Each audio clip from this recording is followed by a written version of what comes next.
오랜만에 이영작 박사님 뵈러 왔습니다. 안녕하십니까? 네. 최근에 아무래도 현안이라면은 이제 국정교과서 논란인데, 네. 요거를 종합적으로 한번 조망해 주십시오. 학생들한테 가르친다는 건요. 네. 대한민국의 정당성을 역사 속에서 대한민국의 정당성을 가르치고 오늘의 대한민국이 어떤 과정을 거쳐와서 이런 대한민국이 이루어졌느냐 그런 거를 볼 때 잘한 것도 있고 못한 것도 있고 네. 부끄러운 역사도 있고 자랑스러운 역사도 있지만 거기에 전체에 흐르는 흐름이 있다고요. 마치 네. 성경과 같아요. 성경에서 구약에서 보면은 굉장히 정말 죄도 많이 짓고 좋은 일도 많이 오고 뭐 다윗 왕 같이 정말 망나니 왕이지만 하나님의 사랑을 받고 그렇지만 거기 일관된 히스토리가 있는 거예요. 그 메시아가 온다라는 그래서 메시아가 오니까 희망을 가져라 그런 말이에요. 근데 다윗 왕의 망나니 집만 자꾸 성경에서 얘기를 하면은 네. 그러면은 이 히스토리를 이해를 할 수가 없는 거예요. 저런 망나니만 한 사람이 어떻게 이런 게 돼? 저건 말이 안 된다. 그러니까 혼동돼. 우리가 도대체 누구야? 이렇게 되는 거예요. 우리 역사가 이승만 대통령의 공도 있고 과도 있어요. 근데 과만 자꾸 얘기하고 공에 대해서 전혀 얘기를 안 하는 밸런스가 없는 거예요. 주어진 어떤 인간이라도 아무리 훌륭한 사람이라도 주어진 사람은 사악한 면이 있고 선한 면이 있는 거예요. 근데 그 사람의 사악한 면만 생각을 하면 이 사람이 이뤄놓은 것이 이건 완전히 사악한 짓의 결과라고만 볼 수밖에 없는 거예요. 예를 들어서 우리나라가 경제 발전하다가 보니까 뭐 부작용도 있었고 희생도 있었고 그리고 그러나 또 훌륭한 결정도 있었단 말이에요. 그러면은 그런 과정을 거치면서 그러나 결국은 잘못도 많았고 부작용도 많았지만 그래도 좋은 결정이 더 많았기 때문에 오늘이 있는 거란 말이에요. 그렇죠. 그렇게 역사를 가르쳐야 되는데 여기서 자꾸 사악한 것만 가르쳐 버리면은 사람들이 혼동되는 거예요. 예를 들어서 지난 목함지뢰 사태 때 그 젊은 군인들이 군대 제대 연기하고 그러지 않았습니까? 그리고 그 당시에 여론조사를 보면 80몇 %가 북한이 나쁘다라고 그것도 20, 30대에서 그런 얘기들을 했단 말이에요. 그러면 그 세대는 지금 어떻게 생각하고 있는 굉장히 혼동되어 있을 거예요. 교과서에서 배운 또 제야들이 얘기하는 천안함은 다 조작된 거고 북한은 선하고 남한은 악하고 이렇게 배웠는데 전교조 교사들이 그렇게 가르쳤음에도 불구하고 저런 짓을 한다. 그러니까 이 젊은 사람들은 혼동이 될 수밖에 없는 거예요.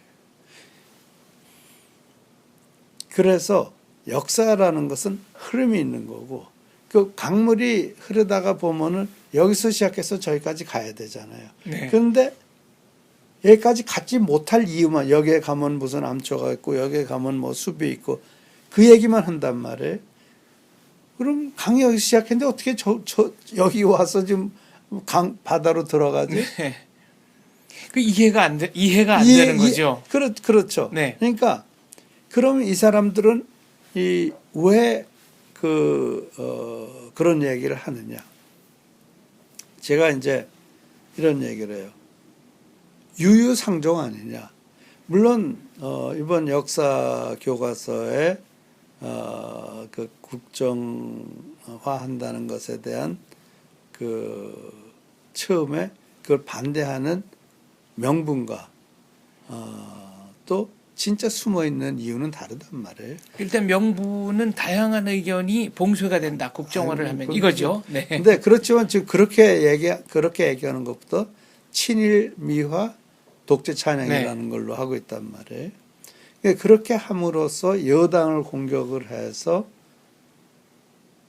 전국적으로는 정치적으로 문재인 대표가 득을 보자는 거 아니에요. 결국 지금 야당 분열되려는 야당을 하나로 잡고 야권의 지지를 문재인한테 집결시키는 효과를 보기 위해서 여당을 공격해야 되는데 이게 굉장히 좋은 화제가 된 거고 그래서 그 문재인 대표는 그걸 아주 좀 열심히 써먹고 있어요. 네. 그게 지금 문재인 대표의 상황이고. 그 지금 말씀하신 거는 만약에 교과서 논란이 불거지지 않았다면 다른 걸로라도 다른 걸 또 찾아봤겠죠. 네. 근데 교과서가 마치 이제 있었으니까 네. 교과서를 가지고 이제 하는 거고요. 북한이 이제 뛰어든 건 뭔가 하면 남남 갈등을 조장하기 네. 하기 위해서 한 거란 말이에요. 그러나 그러니까 이 교과서 문제에 관련돼서 북한의 모티베이션과 야권의 모티베이션은 동기는 다르고 또 시점도 다르고 그렇기 때문에 뭐 북한이 저런 말을 했기 때문에 여기 야권에서 뭐 그런 교과서 반대를 국정화를 반대한다든지 직접적 인과관계가 있다고는 볼 수 없다. 전혀 볼 수가 없어요. 그러나 북한이 하는 말이나 지금 이 교과서 반대를 하는 사람들이 주장하는 말이나 뭐 대동소이합니다. 대동소이해요. 그 얘기는 뭐냐? 생각이 같다는 거예요. 생각이 같은 사람들은 그 유유상종이라고 하지 않습니까? 네. 서로 쫓아간다는 얘기란 말이에요. 초록은 동색이라는 네. 속담도 네. 있고요. 네. 네. 그런데 이게 우파들한테는 무슨 문제가 되나? 만약에 문재인 야권이 집권을 하게 되면은 네. 북한의 지시를 안 받더라도 북한에서 아무 말 안 하더라도 북한이 생각하는 대로 할 것 아니냐. 네. 생각이 비슷하니까. 그게 무서운 거예요. 그거를 사실은 우파들은 문제로 삼아야 되는 거예요. 네. 그리고 문재인 대표는 우리는 그런 거 아니다. 북한과 생각이 전혀 다르다. 우리는 자유민주주의를 신봉하는 집단이다라는 것을 확실히 보여주지 못한다면은 아마 앞으로 선거에서 그거는 매우 힘들지 않겠나. 계속해서 네. 그런 문제가 될 수 있어요. 결국 본인이 공산주의자가 아니고 시장 경제를 신봉하는 자유민주주의자라는 걸 말과 행동을 통해서 그렇죠. 국민 근데 대다수가 납득할 수 있도록 그 보여줘야 공산주의자라고 된다. 이제 그렇게 그걸 이제 고용주 박문진 이사장이 그런 말씀을 변형된 공산주의자라고 그랬습니다. 그런 뭐 그런 말씀을 하셨는데 사실 그런 식으로 문재인 대표를 비난하면 그건 오히려 백파이어예요. 네. 대한민국 국민은 그런 거 굉장히 싫어하거든요. 그와 똑같이 박근혜 대통령이나 김무성 대표를 뭐 친일 미화하고 독재 네. 찬양하는 사람이라 그러면 또 우리 국민들은 그거 싫어요. 거기에 대해서 정치적 대가를 치를 것이다. 네, 그거는 그런 식으로 그 인신 공격을 하는 것을 근거가 있건 없건 싫어해요. 그런 건 국민들이 지지를 않기 때문에 내가 며칠 전에 대전에 가서 강연하면서 그런 얘기를 했는데 이 문재인 대표를 공산주의자라고는 어떻게 생각하느냐. 네. 그때 반반이 갈렸더라고요. 그래서 내가 뭐라고 얘기를 했냐면 이거는 절대 좋은 게 아닙니다. 전략 전술상 그거는 우리 국민은 그런 식의 인신 공격은 근거가 있건 없건 우리 국민들은 싫어합니다. 네. 이런 얘기를 했는데 똑같아요. 그거는 좌파에서 뭐 친일 미화니 독재 잔행이 이런 말은 조심해야 되는데 지금 그런 말을 거침없이 쏟아내잖아요. 그래서 지금 얻은 게 뭐가 있어요? 지금 이번 지방선거에 야당이 참패해버렸단 말이에요. 새정치민주연합 그거 아무것도 아니야. 그렇게 하지만요. 지금 20%가 투표하지 않았어요? 네. 그 20%에서 확실하게 지금 여당이 이기고 있다는 거란 말이에요. 그러면은 투표율이 대충 일반적으로 한 60% 일반 선거에서 60% 되니까 그 중에서 3분의 1에서는 이기고 들어가는 선거예요. 여당이. 그렇죠. 여당이 이기고 그리고 그 20%라는 거는 이 선거하는 60% 중에서 가장 정치적으로 관심이 많은 사람들이에요. 적극 투표층이죠. 네. 이 사람들은 오피니언 리더예요. 그러니까 오피니언 리더에 이 40%의 영향을 받는다고요. 그렇기 때문에 이번 그 선거 결과를 절대 저건 뭐 소수니까 아무것도 아니야라고 얘기했던 큰 코 다쳐요. 그게 그런가 하면 지금까지 여론조사 결과 보세요. 여당이 항상 지지를 거의 한 2배 차이를 받고 있잖아요. 그렇습니다. 그게 그대로 나타난 거예요. 이번 그 보궐선거에서. 그거를 무시할 수 있는 건 아니에요. 그런데 국정교과서 논란과 연동을 해서 살펴보면 그것도 그거는 야당이 주장하는 거는 국정교과서 반대 여론이 훨씬 더 많다는 거 아닙니까? 그건 의미 없는 조사예요. 네. 그건 전혀 의미 없는 조사고 국정교과서 문제를 어떻게 여론조사하느냐에 따라서 결과가 천양지판으로 나올 네. 거고요. 그렇기 때문에 이거는 심층 조사 안 한 그 깊이가 없는 뭐 수박 겉핥기식의 조사에 의한 것을 가지고 국정교과서를 우리가 이기고 있다. 그럼 이번 선거에도 이겨야죠. 적어도 네. 다른 데 몰라도 경기도에서는 이겨야 될 거 아니에요. 그렇죠. 경기도에서는 참패. 국정교과서 나와도 네. 안 수겠다 그랬고, 근데 네. 경기도에서도 참패했습니다. 참패했잖아요. 뭐 광명시에서도 지고, 네. 광명은 또 전통적 야당 네. 도시인데. 지금 말씀하시는 거는 여론조사를 할 때 예컨대 전 세계 후진국들만 국정교과서를 씁니다. 그래도 우리는 해야 되겠습니다. 해야 되겠습니까? 라고 물을 때와 현행 교과서에 보면 북한 찬양하는 대목이 많이 들어있는데 이것 때문에 국정교과서를 하려고 합니다. 해야 합니까? 말아야 합니까? 이렇게 물으면 지지율이 판이하게 달라질 수 있다. 이런 말씀이시네요. 뭐 그런 셈이죠. 네. 그러니까 여러 가지 여러 앵글로 물어봐야 돼요. 네? 그러니까 왜 국정교과서가 검정교과서를 하다가 왜 국정교과서 이슈가 떠오르느냐. 네. 네?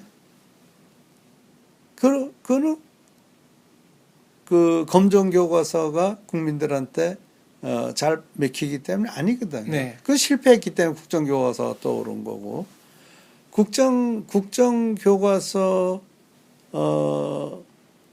이전에 검정교과서를 좀 더 정말 공정하게 만들려는 시도가 없었느냐. 네. 시도가 있었지만 다 실패했고 그러나 한 번 이 뒤틀어진 걸 이렇게 뒤틀어진 걸 이렇게 똑바로 고친다는 거는 거기 문구 몇 개 고쳐서 되는 게 아니랍니다. 아, 전체적인 틀을 손보지 않으면 틀이 이 틀 자체는 대한민국을 부정하는 쪽으로 쓰여져 있기 때문에 네. 그러니까 흐름이 있는 거 아니에요. 예. 흐름이. 내가 그랬잖아요. 항상 흐름이 있잖아요. 예를 들어서 구약 성경에는 그 흐름이 메시아가 온다. 구세주가 온다는 했는데 그러면 우리나라에서 역사 교과서의 틀은 우리나라는 자유민주주의를 추구하는 국가다. 우리 대한민국은 자유민주주의 국가다. 그 틀, 그 흐름을 가지고 글을 써야 되는데 이거는 다 뭉개버리고 대한민국은 시작이 잘못됐다. 여기서 시작을 했고 지금도 대한민국은 잘못된 나라다. 이렇게 써져 있으니까 틀이 다르잖아요. 왼쪽으로 굽어진 길에서 아무리 우측 통행을 해봐야 결국 전진 방향은 왼쪽이 될 거다. 이런 말씀으로 끝에 가면은 끝에 가면 결국 끝에 왼쪽으로 가게 그러니까 된다. 네. 비유적으로 말씀드렸습니다. 틀이 잘못된 거예요. 네. 틀이 이렇게 된 틀에다가 그림을 그려야 되는데 이렇게 된 틀에다 그리면은 이거밖에 안 나오는 거예요. 그렇군요. 네, 그래서 네. 이게 틀이 잘못됐기 때문에 그러면 그 틀을 그런 지금 현재 교과서 쓰는 사람들이 그 틀대로 할 것이야. 절대 안 한다고요. 그럼 이 사람들은 어떻게든지 북한과 같은 소리를 하고 싶어 하는 것 같아요. 왜 그럴지 그건 잘 모르겠습니다. 근데요, 속마음은 제가 저는 이런 생각을 해요. 이석기나 그런 사람들이 왜 그런 짓을 했느냐. 네, 통진당 통진당 세력. 네. 자기네들은 그렇게 해서 집권을 할 수도 있다라고 생각한 거예요. 아, 그렇게까지 생각. 그러니까 그걸 정치라는 걸 하죠. 이렇게 하면 우리가 언젠가는 집권할 기회가 올 것이다라고 생각을 했기 때문에 그런 짓을 한 거예요. 그래서 국정교과서는 물론 다양한 의견을 집어넣는다.